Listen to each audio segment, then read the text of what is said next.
আসসালামু আলাইকুম। The intelligence investor YouTube চ্যানেলে আপনাদের সবাইকে স্বাগতম। আজকে ডিএসসির ইন্ডেক্স মাত্র 3 পয়েন্ট মাইনাস হয়েছে। এটা অন্তত একটা জিনিস মনে হচ্ছে যে এই যে দ্রুত যে ফল করতেছিল সেটা একটু স্লো হয়েছে। তার মানে কি সেলাররা আস্তে আস্তে দুর্বল হয়ে আসবে, বায়াররা অ্যাক্টিভ হবে। মাঝে কিন্তু এমন হয়েছিল যে একটার দিকে যখন মার্কেটটা স্ট্যান্ড করেছে তখন মনে হচ্ছিল মার্কেটটা বায়াররা টিকে যাবে। আলটিমেটলি যেটা হলো, লং টাইমে যেটা হলো, দিন শেষে একটু মাইনাস হয়ে গেল। এই জন্য বাজার আপনারা এখন কোনো কিছু বাই করতে হলে 1:40 পর্যন্ত কনফার্ম হয়ে নেবেন। 1:40 থেকে 50-এর মধ্যে যদি মার্কেট দেখেন টিকে আছে তাহলে পজিটিভ ডিসিশন নেবেন বায়ের জন্য। আর যদি না টিকে থাকে তাইলে মোটামুটি কোনো বাই সারাদিন মার্কেট অবজারভেশন করবেন। এটাই হলো আমার মূল সাজেশন। এখন চলুন চলে যাই সেক্টর ওয়াইজ, কোন সেক্টরে কোনো সেক্টরে ফান্ড ঢুকেছে কিনা দেখি। এই যে দেখেন টেক্সটাইল সেক্টরে এই যে রেট যতটুকু এতটুকু ফান্ড বের হয়েছে, সামান্য ফান্ড ঢুকেছে। ইন্স্যুরেন্সে 50-50 ফান্ড ঢুকেছে, বের হয়েছে। ইঞ্জিনিয়ারিং সেক্টরে ফান্ড বের হয়েছে বেশি, ঢুকেছে কম। ফার্মাসিউটিক্যাল সেক্টরে 50-50 ফান্ড ঢুকেছে যা, বের হয়েছে তা।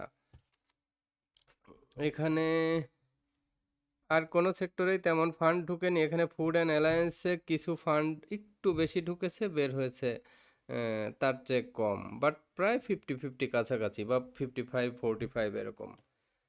এখন চলুন চলে যাই প্রতিদিনের মতো আজকের টপ 10-এ। টপ 10-এ দেখেন, আমি গতকালকে কয়েকটি শেয়ার বলেছিলাম যে অন্তত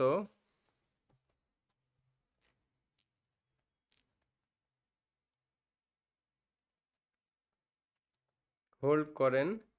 তার মধ্যে একটা বলেছিলাম রানার অটো, সমরিতাটা যাদের ছিল হোল্ড করতে বলেছিলাম। আজকে বেক্সিমকোটা মনে হচ্ছিল পজিটিভ ট্রেন্ডে যাবে, ইনভাইটেক্স হোল্ড করতে বলেছিলাম। আইপিডিসিটাও হোল্ড করতে বলেছিলাম। এরপরে সায়ামটেক্স হোল্ড করতে বলেছিলাম। এরপরে আর বাকিগুলা কিছু বলি নাই। এখন দেখে আসি যেগুলা হোল্ড করতে বলেছি আসলে সেগুলার পজিশন কি।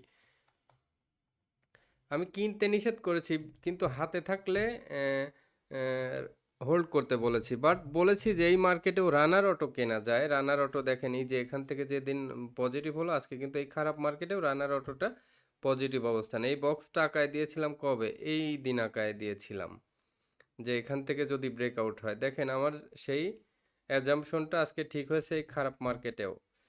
তো যাদের রানার অটো আছে এখনও হোল্ড করেন, ছাড়ার দরকার নেই। নতুন করে কেনার ক্ষেত্রে খুবই দেখে শুনে একদম স্লো বাই হবে। কোনো ধরনের কোনো ঝুঁকি নেবেন না। বেশি বাই করে হয়তো 100-200 কিনলেন, ভালো লাগলে প্রফিটে থাকলে আবার কিনলেন, এভাবে কিনতে পারেন। বাট মার্কেটে কি করতে হবে, একটা দুইটা আইটেম তো সবসময় টিকে থাকবেই। সেই একটা দুইটা স্টকসের প্রতি আমাদের নজর নিয়ে যেতে হবে। কিন্তু এগুলাতে যাওয়া, এগুলাতে থাকা, এগুলাতে ছুট করানো, এইগুলা প্র্যাকটিস করতে হবে। তো প্র্যাকটিস কিভাবে? এই যে এটা যদি 100-200 কিনেন, কালকে ছোট্ট একটা রেট দিয়ে কারেকশনে পরের দিন গ্রিন দেয়, পরের দিন আবার 200 কিনলেন, এভাবে যদি র্যালি করে কোনো কারণে, যদি এটা 70-80 টাকায় র্যালি করা, মানে কি এখান থেকে যেটা র্যালি করবে সেটা ব্রেকআউট কোথায় 44, তার মানে যদি র্যালি করে তাহলে 88 টাকা হবে। সো এখান থেকে আস্তে আস্তে একটা ট্রেনে উঠতে হবে এই খারাপ মার্কেটে। আহ, এই হলো ব্যাপার। সেকেন্ড স্টকটা কি? সমরিতা। সমরিতাটা আজকে সারাদিন ব্যস্ত থাকাতে মার্কেটের দিকে তাকাতেও পারি নাই। চলুন সমরিতাটা দেখে আসি।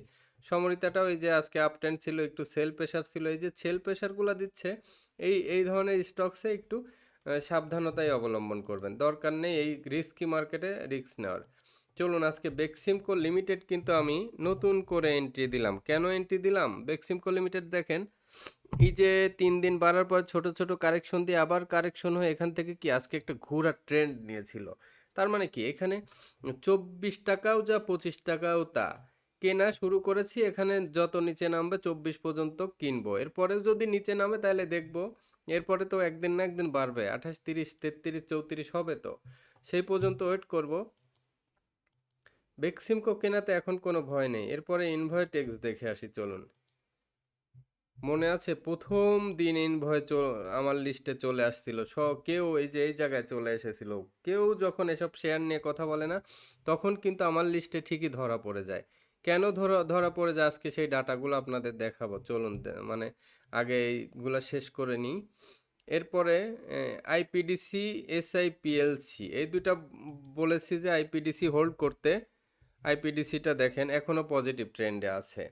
আর এসআইপিএলসি তো বলেছিলাম যে র্যালি করার সম্ভাবনা আছে, বাট এই যে র্যালিটা কি হলো, র্যালিটা বড় রেড ক্যান্ডেল দিয়ে র্যালিটা নেগেটিভ দিকে চলে গেছে। সো এখন এইটা নিয়ে আর কোনো এক্সপেকটেশন আর করবেন না, এখান থেকে বের হয়ে যেতে হবে। তার মানে কি ট্রেন্ডটা আজকে নষ্ট হয়ে যাচ্ছে, তো মার্কেটের সাথে অ্যাডাপশন করাই নিতে হবে। আজকে দেখেন একমি পেস্টিসাইড হঠাৎ করে আহ, ঢুকে পড়েছে আমার লিস্টে। কারণ কি, একমি পেস্টিসাইডে যে নিচের থেকে ঘোরার একটা প্রবণতা, যদি এটা ঘুরে তাহলে কথা হবে। আবার এই যে 2660 এ পর্যন্ত আপনারা এটা যেহেতু পড়তেছে না, এই যে লোয়ার লো না তৈরি করে এখান থেকে দেখবেন একটা, যেহেতু লোয়ার লো তৈরি করে নাই, তাহলে এখান থেকে একটা হায়ার হাই হবে। হায়ার হাই হলে কোথায়, 26.8, এই যে এইখানে যাবে।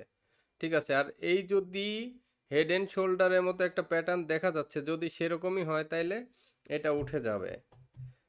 ঠিক আছে, তাহলে পরের স্টকসটি দেখে আসি। সাইহাম টেক্সটা বলেছি হোল্ড করতে, আজকে কি ছিল অবস্থা সারাদিন জানি না, দেখতেই পারি নাই। সাইহাম টেক্সটা, সায়ামটেক্সে যে আজকেও পজিটিভ, দেখেন ভালো শেয়ার ভালো ট্রেন্ডের সময় খারাপ মার্কেটেও বিট করে উপরে উঠে যাচ্ছে। সো সায়ামটেক্স স্ট্রংলি হোল্ড করেন। কালকের কথাগুলোর সাথে আজকে মোটামুটি স্টকসের একটা সিকোয়েন্স মিল পেয়েছেন আশা করি।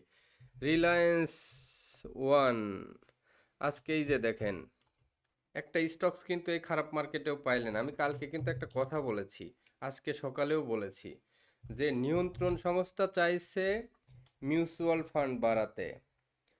সো মিউচুয়াল ফান্ডকে আপনাদের গুরুত্ব দিতে হবে। এই যে একটা স্টকস, এটা 100% আপনাদের সিলেকশন করে দিলাম, রিলায়েন্স ইন্স্যুরেন্স। দেখেন এই মার্কেটেও ভলিউম প্লাস অনেক কয়টা রেজিস্ট্যান্স ব্রেকআউট করে একটা ভালো অবস্থানে। তার মানে কি, এটা কি এখানে থামবে? রিলায়েন্সের জায়গা দেখেন 1390, 1650 পর্যন্ত জায়গা আছে। সো মিউচুয়াল ফান্ডের ভিতরে রিলায়েন্স খুব গুরুত্বের সাথে নেবেন।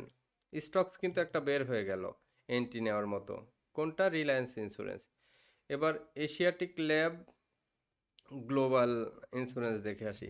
আমি তো ভেবেছিলাম যে গণহারে মার্কেট পড়বে, এজন্য আজকের মার্কেটটা দেখে মনে হচ্ছে এখানেও ব্যবসা করা যাবে।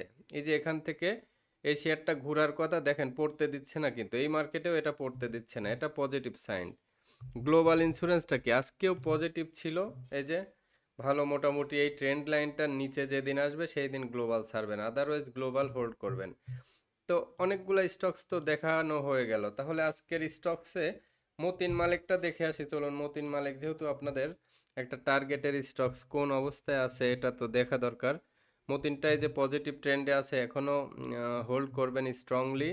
মালিক কি করবেন? মালিকও হোল্ড করবেন বলেছি, মালিকটাও দেখেন মনে হয় ভালো অবস্থানে আছে।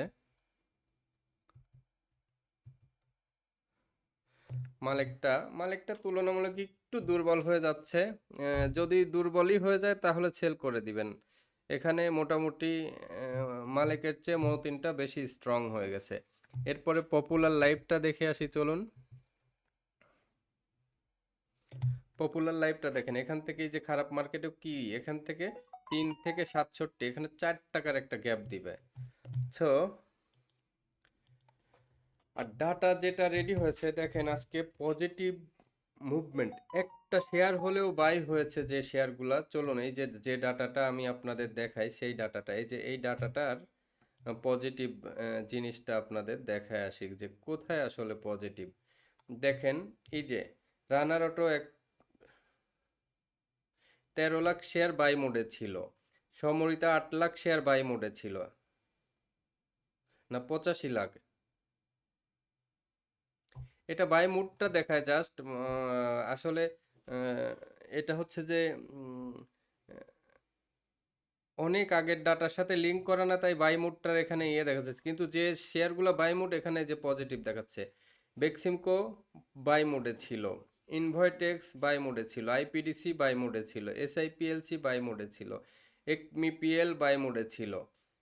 এখানে যেগুলো বাই মোডে ছিল আমি এক এক করে বলে যে আপনারা এই নামগুলো মনে রাখবেন। এই শেয়ার নিয়ে আপাতত ভয় দেখছি না। Saihamtex, Reliance One, Asiatic Lab, Global Insurance, Dominage, DGIC, Matin Spin, Malek Spin, Popular Life, Mercantile Insurance, PTL, Aramit, Fine Food. 10 লাখের নিচে যেগুলো বাই মোডে ছিল এগুলো এই যে Sonargaon, Bex Pharma, Prime Insurance, GQ Ballpen, Union Capital, Asia Insurance, Deshbandhu, Orion Infusion, এগুলো সব বাই মোডে ছিল। Daffodil, ACI Formula, Karnaphuli, Support, Asia Insurance, Takaful, Argon Denim, Rupali Insurance, এগুলো বাই মোডে ছিল। বিএনআইসিএল বাই মোডে ছিল, ফেডারেল বাই মোডে ছিল, ফেকডিল, কাট্টালি, সোনালিয়াস বাই মোডে ছিল, BATBC, ITC, Central Insurance, Northern Insurance, BSC, BD Lamps, Premier Cement, Salvo, Baraka Power, ESL, এগুলো বাই মোডে ছিল।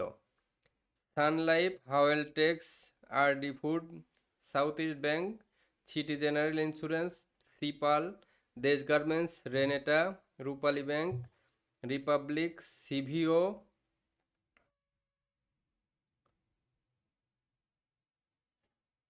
কোথায় গেল,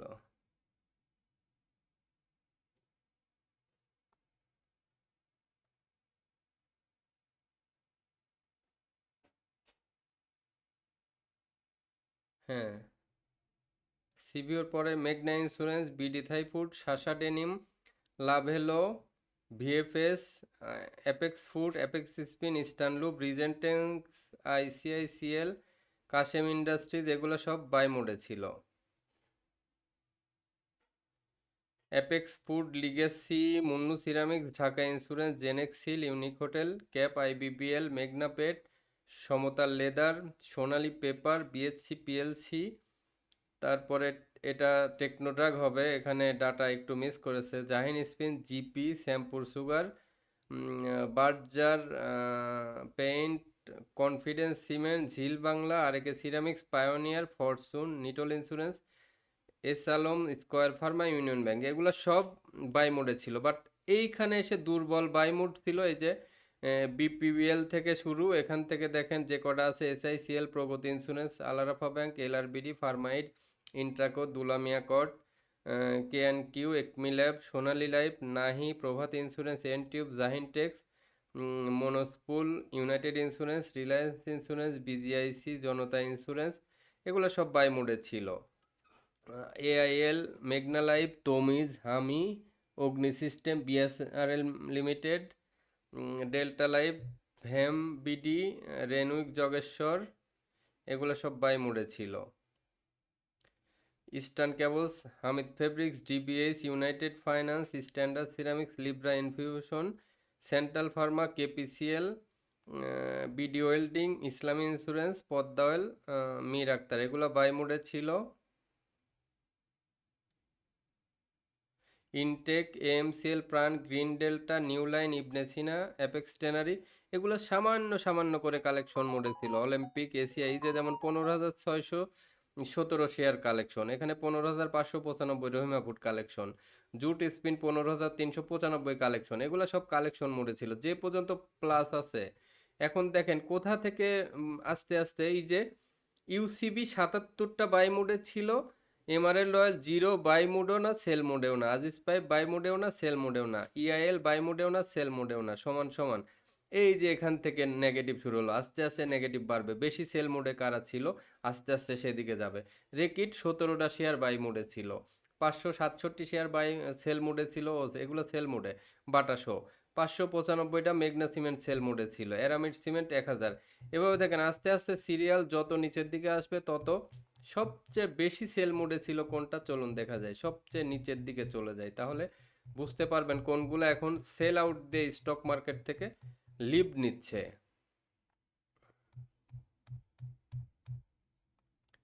এই যে এক্সিম মিউচুয়াল ফান্ড সবচেয়ে বেশি সেল মোডে ছিল, তারপরে এমএল ডাইং, ডিএসএসএল, তারপরে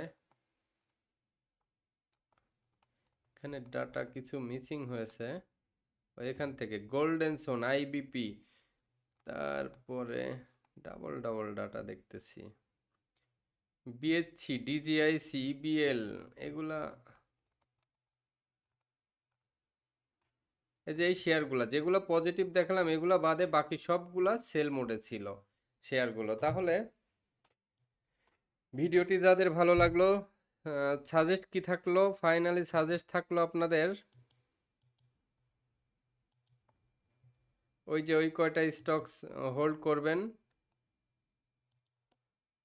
রানার অটো হোল্ড করবেন, সমরিতা হোল্ড করবেন, সমরিতা আস্তে আস্তে প্রফিটও টেক করবেন, বেক্সিমকো বাই করবেন,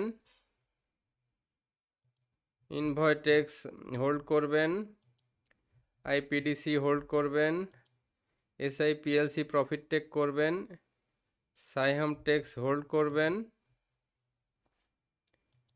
রিলায়েন্স এই একটা ইন্স্যুরেন্স, এইটা একটা মিউচুয়াল ফান্ড বাই করবেন। এই সবচেয়ে বেশি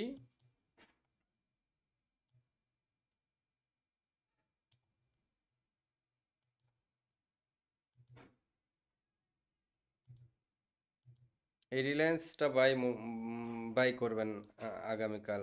এটাকে সাজেস্ট করে দিলাম। নেক্সট ট্রেন্ড খুবই ভালো হবে ইনশাল্লাহ। আর এইগুলো যাদের আছে তারা হোল্ড করবেন। তো আজকের ভিডিও এখানেই শেষ করলাম। অনেক লেট হয়ে গেছে, সারাদিন সকাল থেকে একদম রাত 11টা 12টা পর্যন্ত হাসপাতালে ছিলাম। একদম খুবই একটা মানে অন্যরকম দিন গেল, খুব পরিশ্রম হাসপাতালে থাকা তো সবাই জানেন। এজন্য আজকে টাইম মতো ভিডিও দিতে পারি নাই। ভিডিওটি সবাই দেখবেন, সবার কাজে লাগবে। এখনও যারা নতুন অতিথি চ্যানেলটি সাবস্ক্রাইব করেননি অবশ্যই চ্যানেলটি সাবস্ক্রাইব করুন, লাইক কমেন্ট শেয়ার করুন। আর 01722022992 এই হোয়াটসঅ্যাপ নাম্বারে যোগাযোগ করে যারা কোর্স করতে চান অথবা যারা পোর্টফোলিও ম্যানেজমেন্ট করে নিতে চান তারা যোগাযোগ করুন এই নাম্বারে। শুভরাত্রি, সবাই ভালো থাকবেন। আগামীকাল আমার এক্সপেকটেশন ইনশাল্লাহ মার্কেট ভালো যাবে। সবাই ভালো থাকবেন। আল্লাহ হাফেজ।